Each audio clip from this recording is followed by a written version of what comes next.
Hello guys, and welcome back to Itchy Brains. Yep, that's right, back with another solo episode, and today I'll be discussing a book. But before going into that, I just want to mention that Pragyan has dropped his first solo episode. And I got really excited when he recorded that episode because I thought like the idea and the material was really fresh. Although I have some mixed feelings about the episode itself. Yeah, so that was good. It's been a beautiful, beautiful day today. Sun out. I just absolutely love it. It's like one of those days where it's so beautiful outside that you just want to stay inside and do nothing. I mean, that's most of the days, but that's just me throwing an excuse for being lazy. No, it's such a good day outside that I kind of feel bad for wasting it by sitting inside.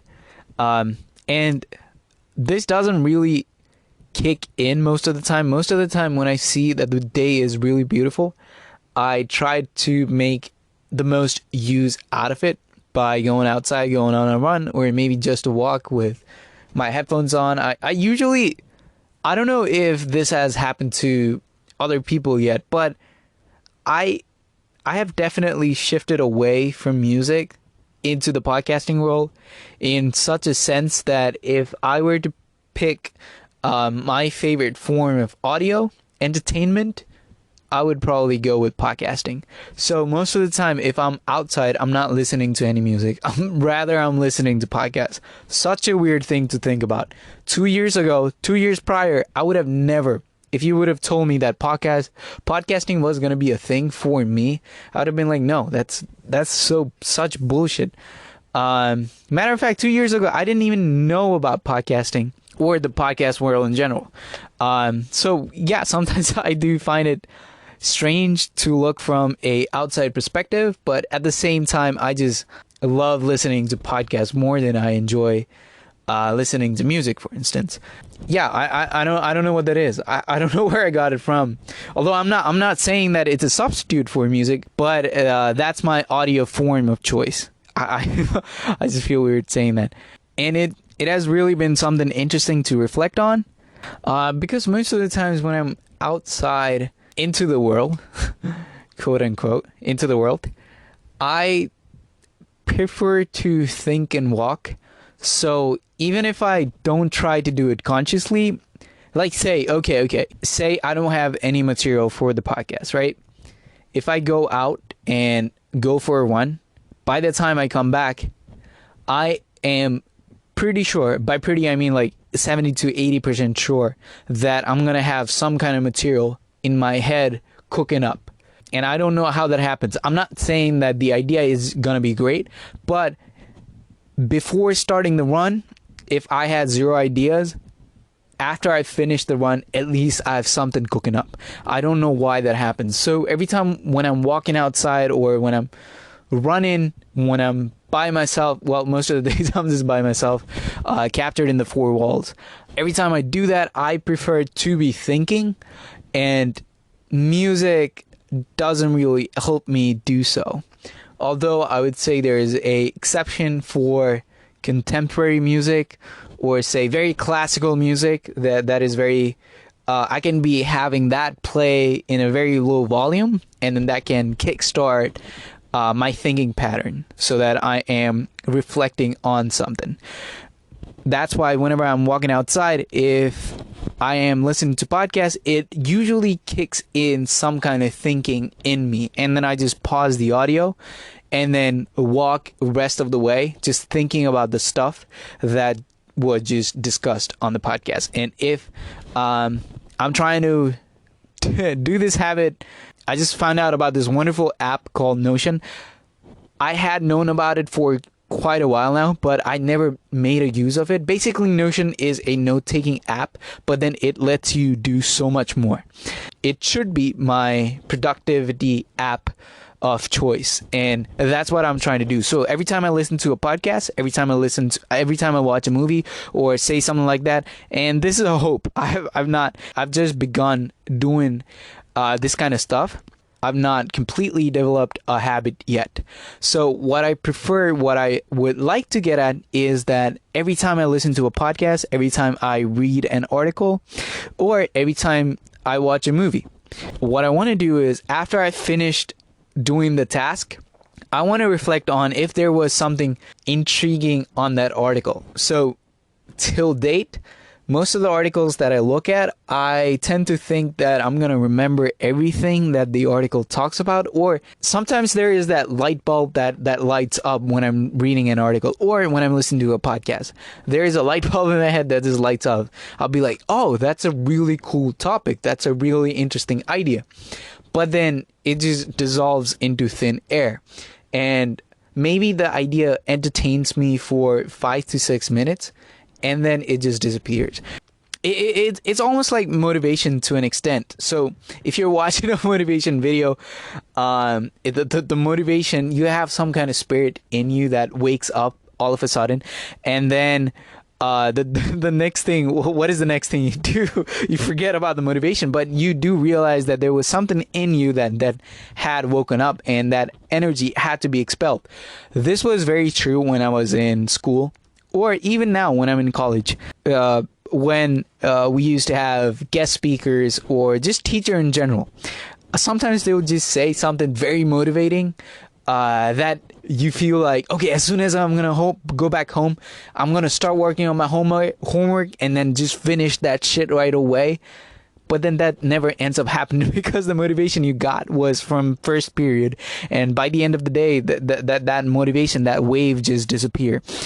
So this idea that as soon as I finish reading an article, or as soon as I finish reading a podcast material, if there is something interesting going on, I would like to have that captured right like the moment after, because that's when the article is still alive in my brain and it's still circulating back and forth, and it's just waiting to be used.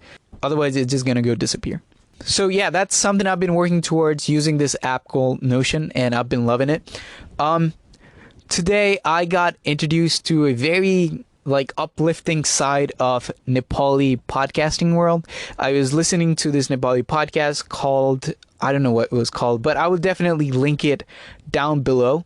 So it's a Nepali podcast. I think it's called something like Helping Nepali People Grow Up. There's definitely grow up or something like that, something uplifting term in there. And I listened to the very latest episode, and it's about quantum computing, quantum physics, and very high level physics stuff. I was listening to it, and then the podcast is such a high value.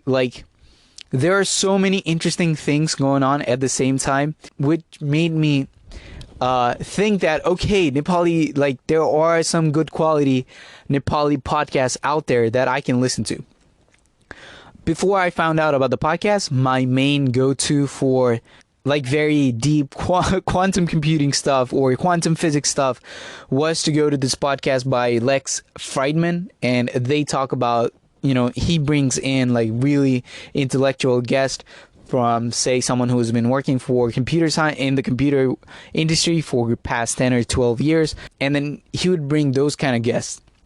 But they're all English speaker. And I have nothing against that. But this podcast that I listened to this morning, I'm still on my way to finish it. I thought that Nepali, the physics that where we stand at, where Nepali people stand at, can never be matched. And I love to be proven wrong, and today was that day. This guy who hopped in on the podcast, he is so articulate about what he is doing, and you can tell that he is intellect for sure. They discuss the whole discussion takes place in an amalgamation of Nepali and English, but I dig it. There are so many interesting ideas floating around. He talks about like I said, quantum computers. So the ideas in this Nepali podcast is not anything new to me. Most of the stuff I've heard it before from Lex Friedman or some interesting people in The Portal, which is also another podcast hosted by Eric Weinstein. So I have these access to very high-end intellect podcasts, and I would sometimes give them a try. And the idea of quantum computing or quantum physics is not exactly new to me. I know it's hard stuff. I don't say that I get what quantum physics is. There are people who have been working on that for 7 or 8 years, and then they find it hard to. They sometimes find it hard to grasp, and me saying that I understand quantum physics would be a complete bullshit. But the topic is not anything new to me. When this guy from New York started speaking, the things that I was missing from all these English speaking podcasts were just filled right away.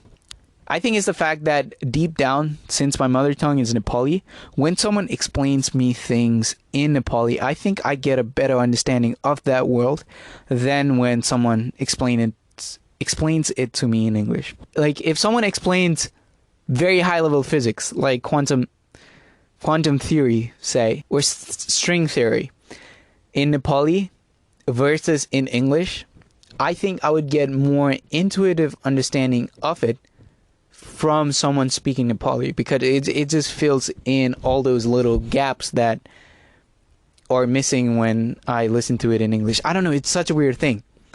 But there's that. I'll link to that episode of the podcast down in the description.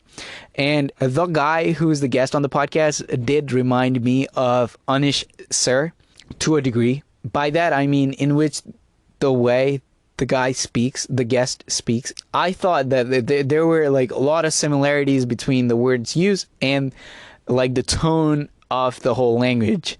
I thought that was really similar to how Anish Sir would speak. Anyways, really interesting. I really like the podcast. Really thought-provoking and some interesting things going on for sure. I really was trying to follow the guest on that episode, but then I Googled search and I found very little information. But I will try to do that if possible.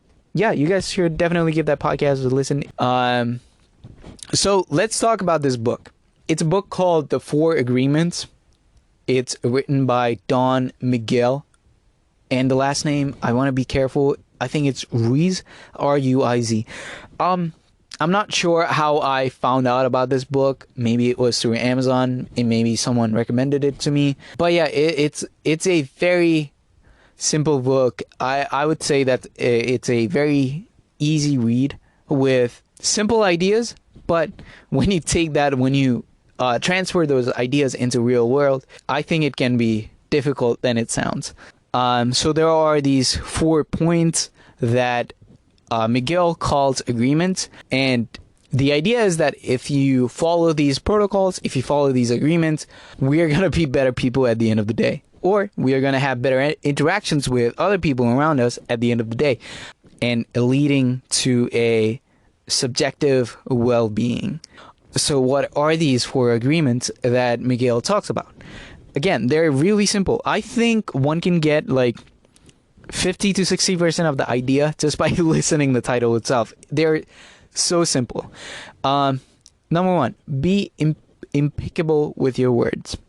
Number 2, don't take things personally. Number 3, don't make assumptions. And number 4, do your best. Those are the 4 agreements.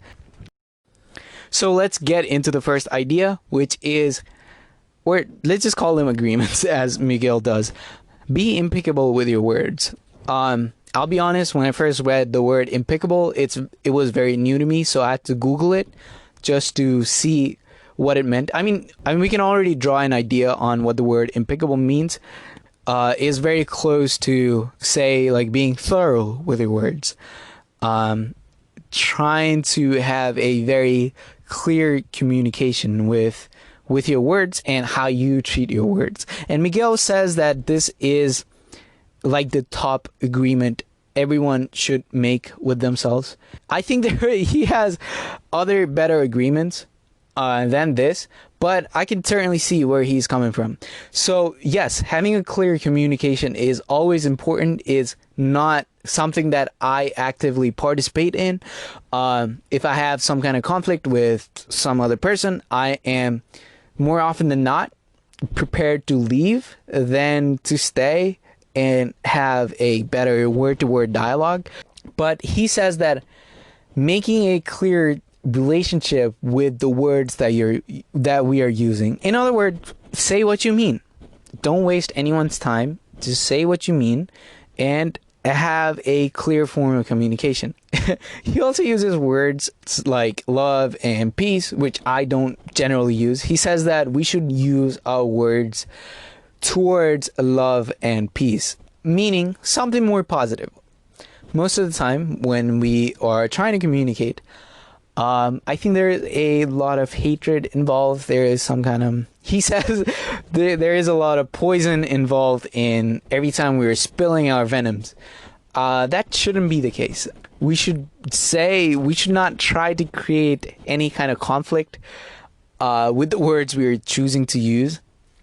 And sometimes we're not even choosing the words. They just automatically come out. But I would say once you're aware of how your words are impacting other people, how your words might be coming off as negative even when you don't mean it to, I think having that awareness really helps. Then you can move into the direction of being a little bit more positive with the kind of words that you're using. And he says this very interesting thing, which is along the lines of, we create all this poison and spread it to others just so we can feel right about our own point of view.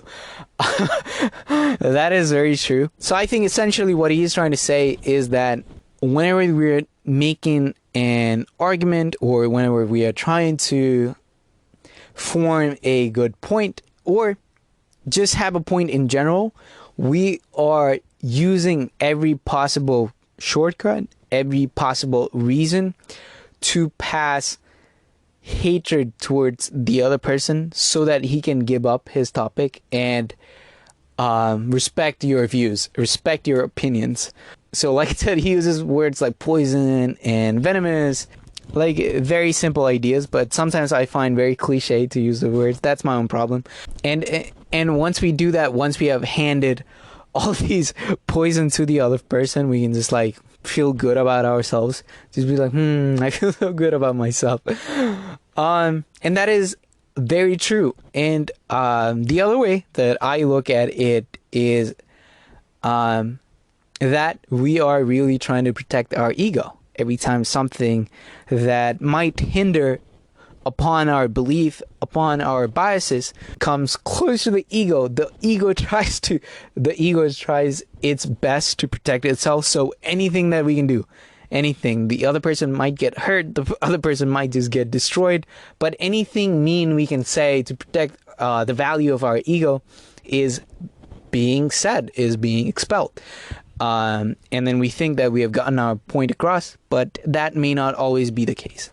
I also think that having a little bit of ego might help, because if you are arguing with someone, say about computers and those kind of stuff, and if you know more about computers, if you have taken time, like 5 or 6 years to learn about these things, and if some guy comes along and tells you that computers are bullshit or something like that, I think it's good to have that little bit of ego that says that, hey, I have studied this material for 7 years. You can't just walk up, and then be like, computers are bullshit, having no prior knowledge. Which drives me to my next point, which is don't take things personally. This is my favorite one as I was reading it, because it has really cool ideas. At first, it was a little bit difficult for me to grasp the idea, but once I got it, then I was like, oh, okay, I can see where this is going. So he says that most things that take place in the universe is not because of you. And I do know the fact that if I try to avoid most of the things that I generally take in personally, if I really examine them, there was no point to take those things personally and be hurt or be unhappy at the end of the day. So one of those examples would be texting. There's a girl that I like, and I think this has happened to me a couple of times. There's a girl that I like, I text her, and then I don't get a response back. He says that is not something you should be taking personally, because you have done your task, and after that, it's not up to you whether the person takes you back or not. That person might be having a really bad day, or she might have had something shitty going on in her day. someone might have been very mean to her, so she is in a very angry mood. And none of that has anything to do with me. So if she doesn't text back, I should try my best to avoid those situations and not to take them personally. And along the same lines, this was the idea that I found pretty difficult to grasp. He says that even if the girl texts you back, for instance, again, that was not because of you. There's nothing to take personally there. She might have gotten a raise. And all of these external factors has put her into the place that she is in that moment when she is texting. So all these influences outside of you is taking place into deciding whether she's going to reply or not. Similarly, sometimes I also see this with my mom. Sometimes I'll be like, no, Mom, I don't want to eat right now. And she just gets angry all of a sudden. Whereas other times, it's completely okay for me to be like that. She is very respectful. But other times, as soon as I mention that, it just triggers her.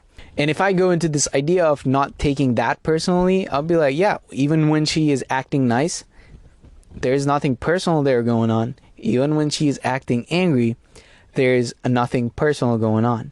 This I thought was really liberating for some reason.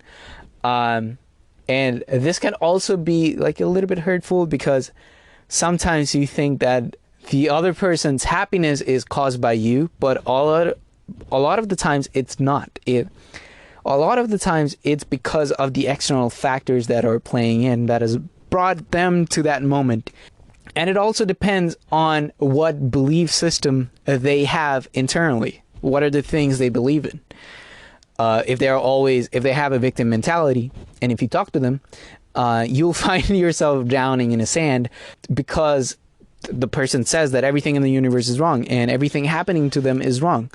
And again, that has nothing to do with you personally. It's just their belief system and what they have chosen to believe in life. Everything is being into play.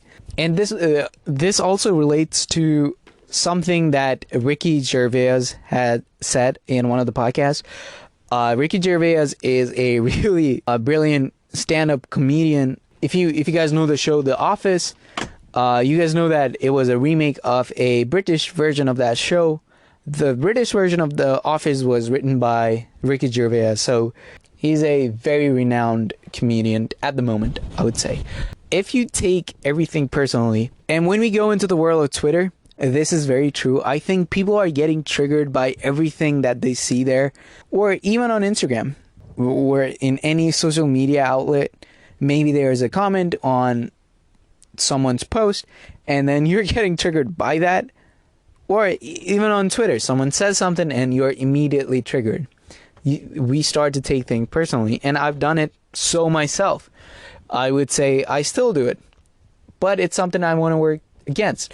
Going back to the Ricky Gervais quote, he says that if you take everything personally, you might as well go into every public bathroom in the world, be offended by what's written on the wall. And I thought that this really touched well upon this point of not taking things personally, because public walls in public bathroom, there are really mean stuff written in there. If you tend to take social media very personally, yeah, you might as well, when you walk into a public bathroom, you might as well be offended at what's written on the wall.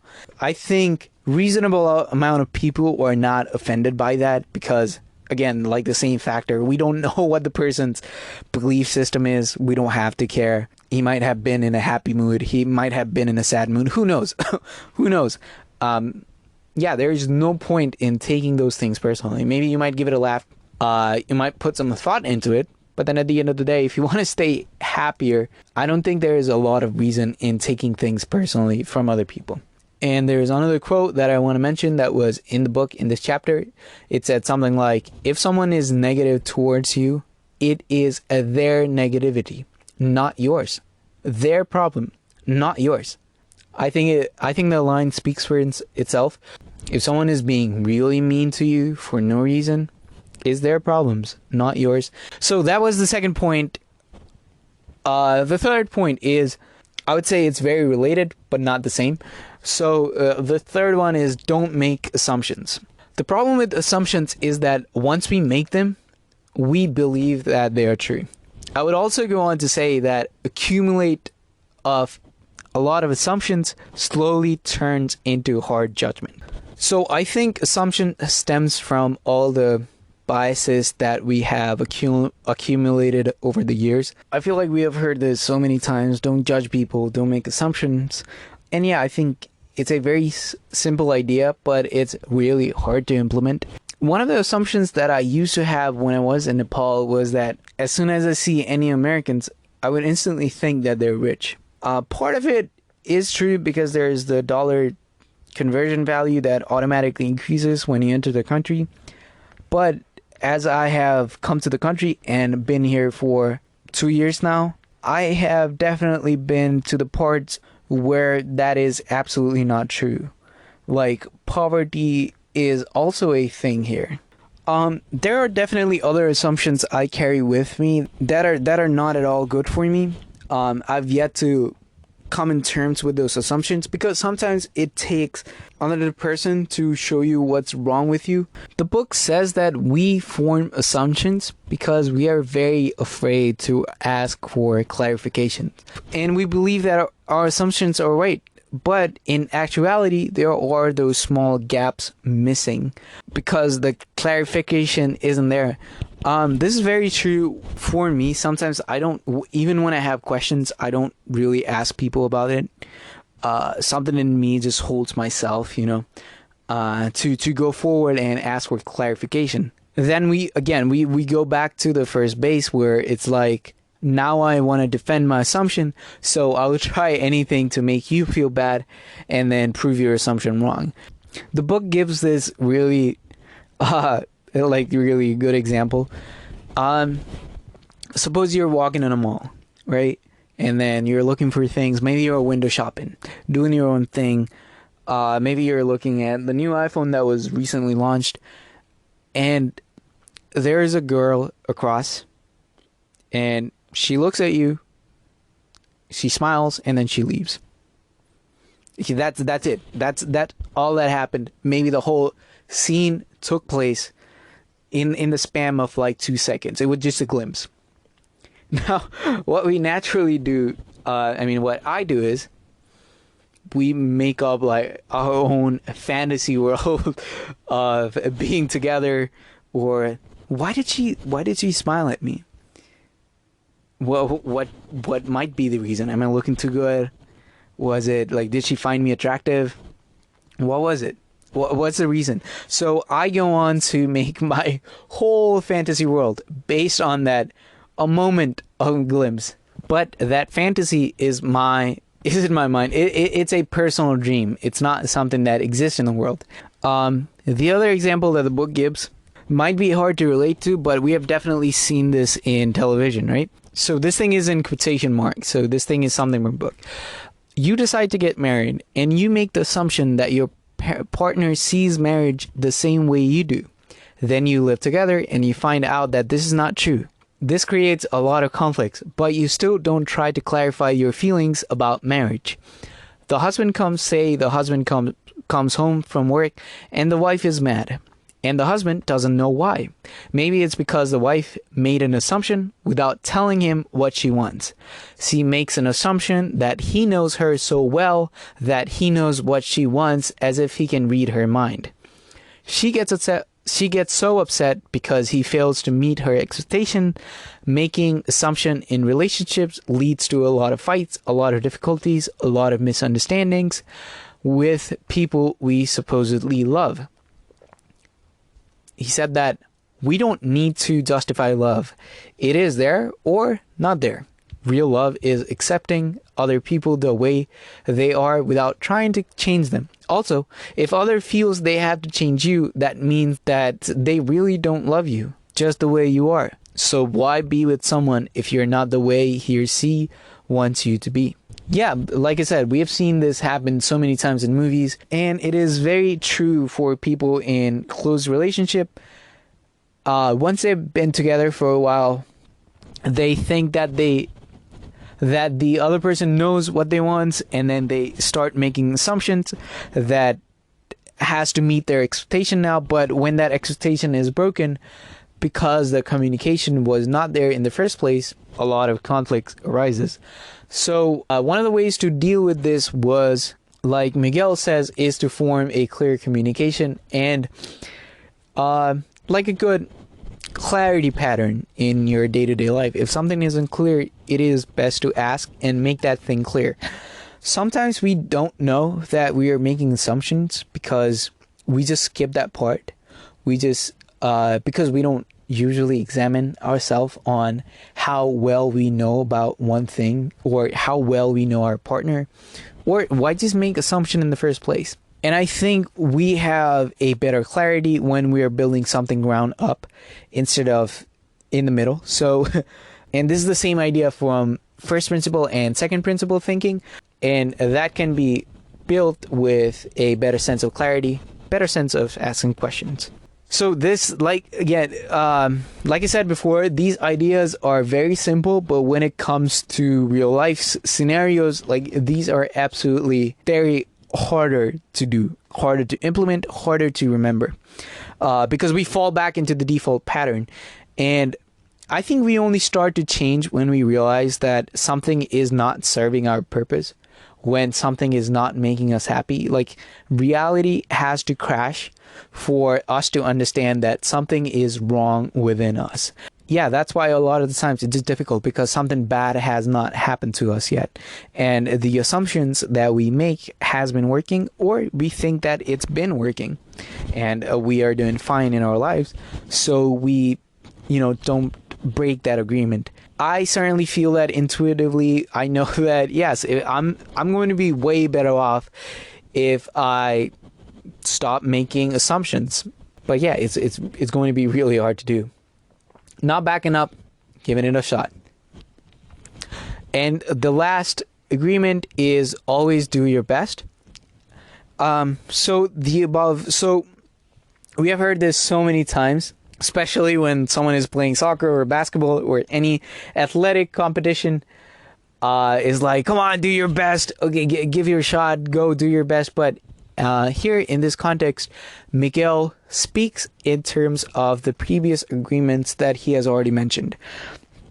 So he says that do your best, try to do your best in all the first three agreements, or anything that you're doing in your life. So he says that don't take things personally. Obviously, it's not going to happen 24/7 all the time. You're not going to be perfect.